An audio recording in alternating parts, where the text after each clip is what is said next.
Am I the only one thinking the MMO market kinda goofed this year? We barely got anything new, and those that people have been really looking forward to have been locked behind rehashes, invite-only betas, slow localizations, and free-to-play conversions for games that I've already reviewed. I picked a bad genre to focus on this year is all. So of course, that means I get to stretch out the premise of MMO again with another multiplayer-focused game. But at least it combines two of my least reviewed game genres, sports and driving. So, as you probably guessed from that last sentence, provided you didn't read the title, this is the MMO Grinder, and it's time to look at Rocket League.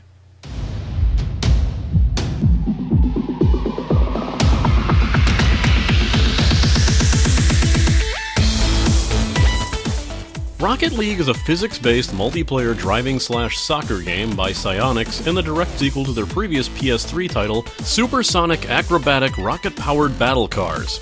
Thank God they shortened that. Since Rocket League's launch in July of 2015, it's garnered a hell of a positive response from players. So if you're still on the fence about paying $20 for this title, hopefully this video will bring more things into light. Not that there's that much to bring into it. You probably figured out how this game plays the minute anyone described it to you. Still, let's see what's in store.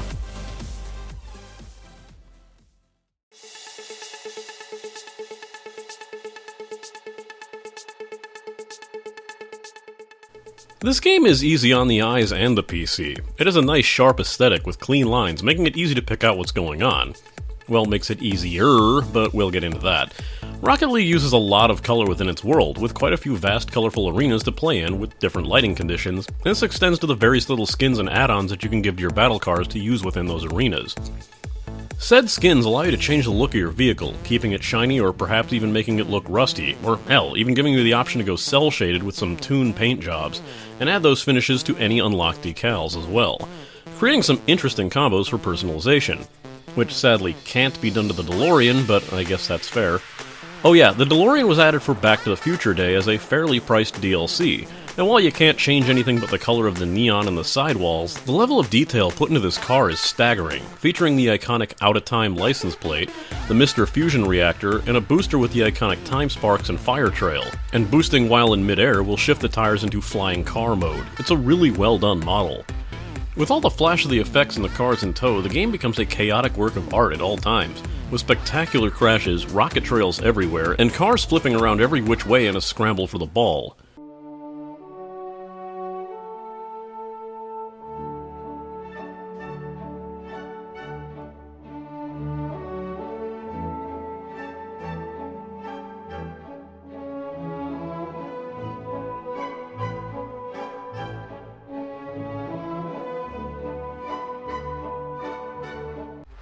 Which of course makes keeping track of everything kinda difficult. The game has two modes of view to help out, car and ball view. Car view keeps focus in front of you, depending on your direction of travel, while ball mode keeps the camera centered on the ball at all times, making it far easier to locate where you need to go.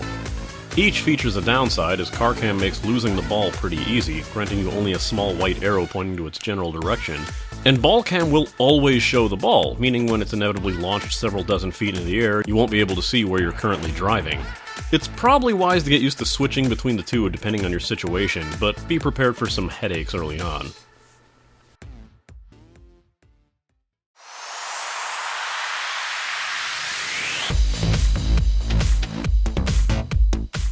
The music in this game might come across as polarizing. It's focused around high energy or even ambient house or dance music, and many tend to have lyrics, though some are easier to make out than others. Yet, to me, the music doesn't feel very fitting to the game itself. There's nothing bad here, provided you like the genre, which I do, but we would recommend bringing your own soundtrack if club music just doesn't seem to fit the sense of high-octane vehicle soccer. The Accelerado booster's heavy metal riff seems to just work better for me, making me wonder why they didn't at least try to tackle different music genres for this. Some hip-hop beats? Classical, maybe?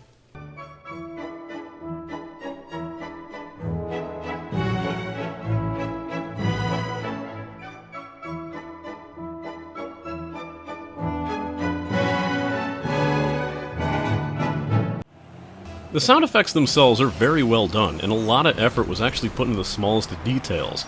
As an example, the DeLorean we mentioned earlier has its sounds changed to match those of the films, giving out the telltale crackle when attempting to jump in time, or the instrument panel beeping when you're out of boost. These are things that did not need to be there, but show that the developers aren't just slapping together a copy-paste job to earn some extra cash, and they are putting in some effort. These touches of detail even extend to the various booster trails that you can unlock. Like the previously mentioned Accelerado Trail playing heavy metal riffs, the Confetti Trail plays the familiar honk of a party horn, while the Money Trail sends out a jackpot shower of coins and bills. You may even miss out on some of the finer details just by the fast-paced nature of this game, like the rumbling sound of the ball rolling past. It gives you a good sense of just how much weight you're slamming around with your car, even if the light bounciness undermines that quite a bit.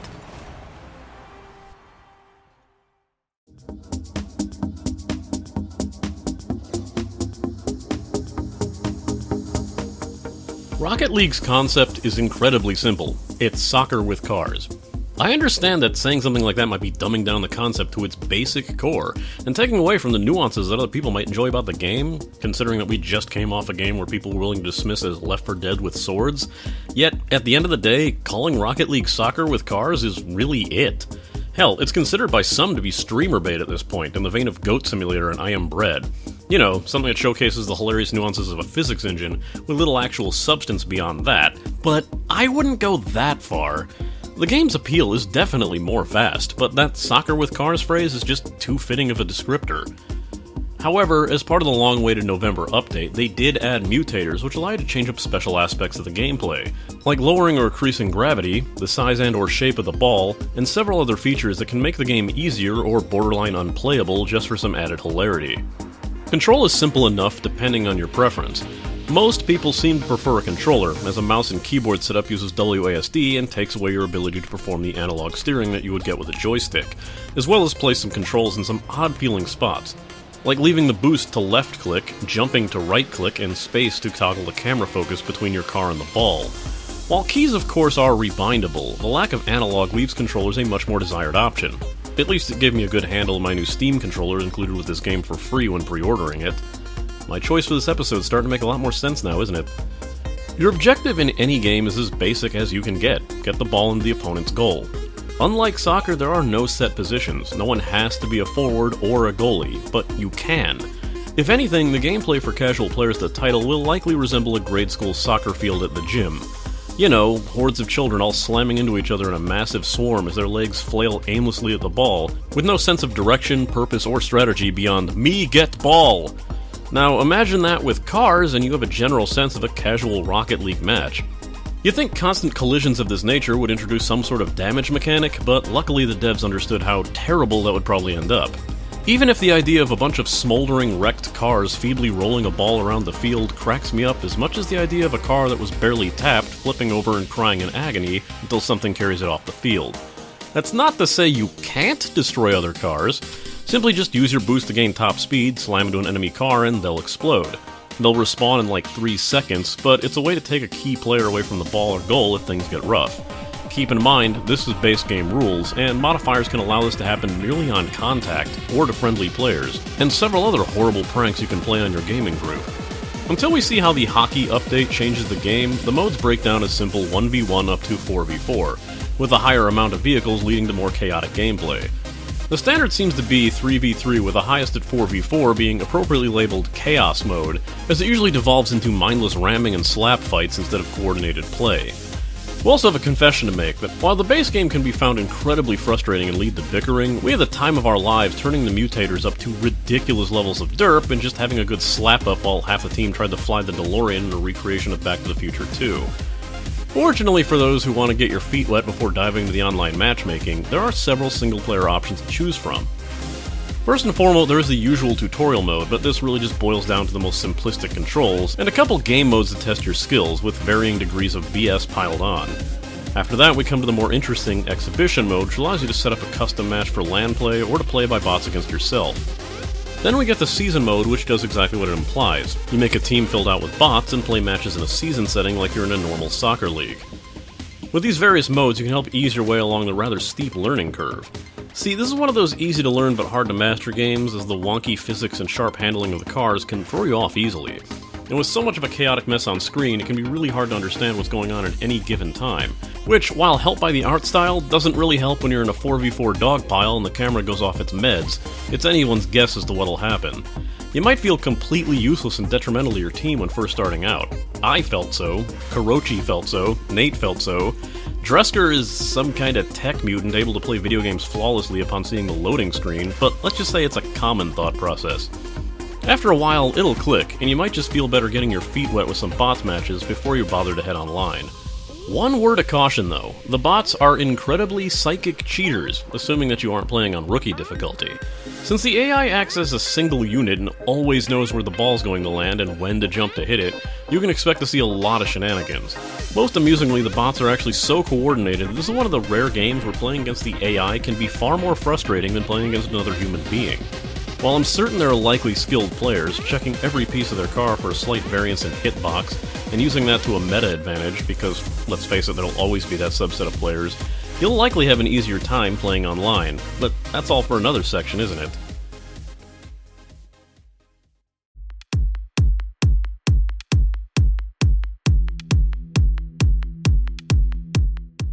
Again, playing against human opponents will often be much easier than putting up with the bots. So, when you dive into online matches, what can you expect to see? Well, we hope you like dog piles, because that seems to be the order of the day when you're starting out.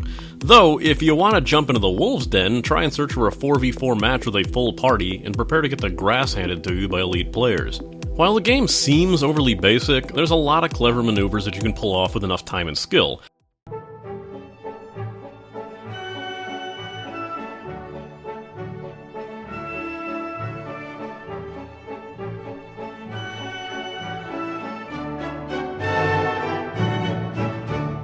You'll see some better players pulling off things that you wouldn't have even thought about doing, like long-range bank shots, acrobatic aerial blocking maneuvers, and even knocking an opponent's car into the ball like a pool cue to score goals. There's even an achievement for that last one. So how do you set up a party for yourself? Well, it's surprisingly easy and yet easily missed at the same time. When we started out, we couldn't even figure out if there was parties until we finally noticed in the bottom left corner that it says Create Party next to your name. To select this button on a gamepad, simply press the X or square button to activate it, which will bring up a Steam Friends list. It's easy to overcomplicate the simple by looking for a Friends or Group option, but now you know it's a simple button press. With the party system, you can easily set up full 4v4 matches to play on your own, though we found it most useful when setting up matches to practice against the bots. The player base itself is fairly quiet, until someone scores a goal and the emote spam begins, but for the most part, everyone keeps to themselves and is too busy focusing on the match to say much. You can activate your voice over IP system and talk to other players, but this sort of game is just screaming for friends to be playing alongside you. At any rate, the matchmaking system seems to do a reasonable job of placing you alongside others of your skill or experience, and with a few exception of outliers pushing their way up, you shouldn't feel too overwhelmed to start. Online matches will grant you increased experience rewards as well, making an online loss against other players more profitable than even a win against professional or all-star bots. One major downside to be aware of, though, is that lag can really screw you over in the online matches, with the most notable lag feature Grindstone dubbed the lag shuffle, which will randomly shift your car to the left or right several feet and can easily cost you a clean goal or a block. My personal attempts to use the in-game VoIP also locked up my game for several seconds. I'm usually on a separate program anyway, but keep a lookout for that if you plan to voice chat.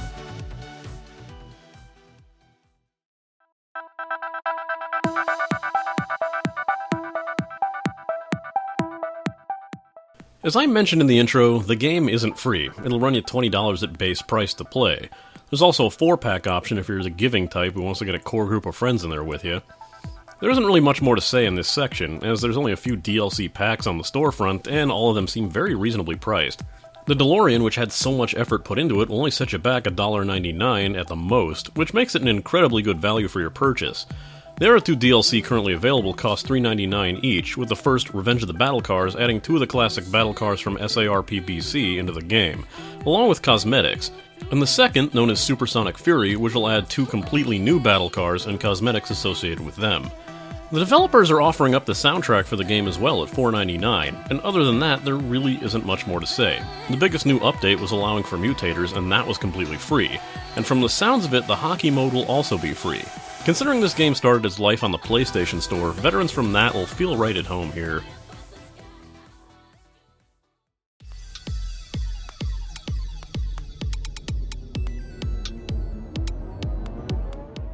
This game clearly has its audience, but I can't imagine that every single person who plays this game will immediately enjoy it. It's kind of a tough sell at $20 to be honest, and I assume those that want to play it either already own it or have friends trying to convince them to. While I don't really think I'd have considered this for a full episode if I didn't receive a copy with that Steam controller, the title's a great amount of fun for people just looking for a simple group game, and you can get exactly as much depth out of it as you want. The devs also seem like good people, with cheap yet robust DLC packs, and free game-changing modifications. It might just be something to consider the future of as well. Here's my final rating. That age-old adage comes into play here. Minute to learn, lifetime to master, though both that minute and lifetime are certainly variable. This allows players who just want to knock around a giant ball with cars to have as much fun as those who'd want to crunch some internal numbers and perform the best and most impressive tricks with the physics and cars available. Your rank likely won't matter, as XP is earned just by playing, but you can rest assured that time in the game will shove a few more tricks up your sleeve. A casually focused game makes it very easy to drop in and out of, allowing players to hop into quick, painless 5-minute matches whenever their schedule clears up. The graphics are nice to look at, especially aesthetically, and it's a fun, colorful title that might help leave players in a good mood, even if they're getting their AstroTurf kicked in. It's a $20 game. Sure, Steam is the master of random sales, and even a price drop isn't out of the question, but at press time and full base price, it's $20 you'll need to drop if you want to play. While there's plenty of flashy unlockables for you to earn in-game, if you want to get a few goodies with even fewer dollars, consider looking over the content to some of those DLC packs. These are going to be some weird pass points, so bear with me. First off, I think one of the biggest gripes you'll hear about this game for those who won't like it is that you're not doing much beyond playing soccer with cars. Sure, the very recent Mutators update helped add some variety, but you're still taking an object and hitting it into a net with your car. The hockey update isn't going to change that aspect of the game, regardless of how different it might feel to play. While that's all it needs to be, those looking for different modes of play for your car might be disappointed by that. Starting out in the game will feel strange and chaotic, and if you fail to stomach past that and get a handle on the game, you might end up quitting before you get a chance to have fun. I would advise against it, but it's something to consider if you're easily discouraged. Tying back to the first point, it's still a sports game. Don't look for realistic car controls here, as you'll be driving up walls, leaping about and knocking cars around like bowling pins, leaving those who are hoping for more realistic control than just physics-based silliness. You'd think a game like Rocket League would have clued people into that, but you never know. Next time, we'll look at an actual MMO for once in a good while, one that's being considered derivative of something that it plays nothing like.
Everything's in beta. Everything that's new or you just want to see.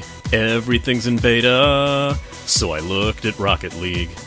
Yeah, this is a weird time of the year for MMOs. The summer boom was more of a drought, and every anticipated title seems to be locked behind an early access wall. Don't worry, I have something far more MMO coming in the next weeks. After that, well, if you want to see me stretch the definition of MMO about as far as I did in this episode, you can click on that window on the left and be taken to my video on Vermintide. You know, that Left 4 Dead with swords game. I played it at least twice since that video finished. Head to the right and you can check out one of the side shows that I rarely do called Browser-Based, which is pretty much a rapid-fire MMO grinder focusing on browser-based games. Duh. This one an interesting Metroidvania roguelike called Starbreak. It's frickin' hard! I liked it enough, someone else might like it too. Since Patreon support once again has only one person willing to use the plug perk, you can heed Michael Foy's odd request to plug someone else's website, this one being ParadiseandFairies.com, a collection of otaku culture videos. I've appeared in a few myself, oddly enough. If you think I made a fool of myself at the beginning of this card, you ain't seen shit.